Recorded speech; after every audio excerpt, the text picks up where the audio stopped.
दोस्तों नमस्कार।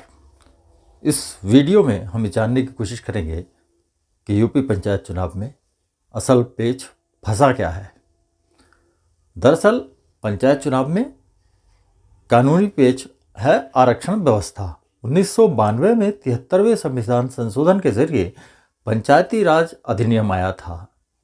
यह अधिनियम त्रिस्तरीय पंचायत चुनाव यानी गांव, ब्लॉक और जिला स्तर पर स्थानीय स्वशासन में महिलाओं और कमजोर वर्गों के लिए आरक्षण सुनिश्चित करता है। SC/ST के लिए जनसंख्या के अनुपात में और OBC के लिए 27% आरक्षण सुनिश्चित करना जरूरी है। ध्यान रहे, इसमें 1/3 सीटें महिलाओं को देना जरूरी है और कुल आरक्षण 50% से ज्यादा ना हो। OBC आरक्षण के लिए डेडिकेटेड OBC कमीशन की रिपोर्ट पर आरक्षण तय होता है। पहली बार डेडिकेटेड OBC कमीशन की रिपोर्ट के आधार पर 1995 में पंचायत चुनाव हुए थे। उसके बाद 2015 तक यह व्यवस्था रेगुलर रही। 2020 में कोरोना के चलते यह काम नहीं हो सका। 1 साल की देरी से 2021 में पंचायत चुनाव हुए। विषम परिस्थितियों के चलते उस समय 2015 की रिपोर्ट के आधार पर ही आरक्षण तय कर दिया गया था।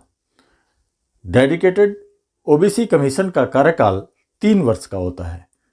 अक्टूबर 2025 में कमीशन का कार्यकाल खत्म हुआ तो सरकार ने 1 साल का एक्सटेंशन दे दिया, लेकिन कानूनी समस्या इस बात की आ गई कि एक्सटेंशन पीरियड में कमीशन केवल सलाह दे सकता है, सर्वे नहीं करा सकता। यानी आरक्षण तय करने के लिए नए सिरे से डेडिकेटेड कमीशन का गठन कानूनन सरकार की मजबूरी है और सरकार हाई कोर्ट को इस बाबत हलफनामा भी दे चुकी है। सरकार की चुनाव कराने की नीयत पर सवाल इसलिए उठ रहे हैं कि समय रहते कमीशन का गठन नहीं किया।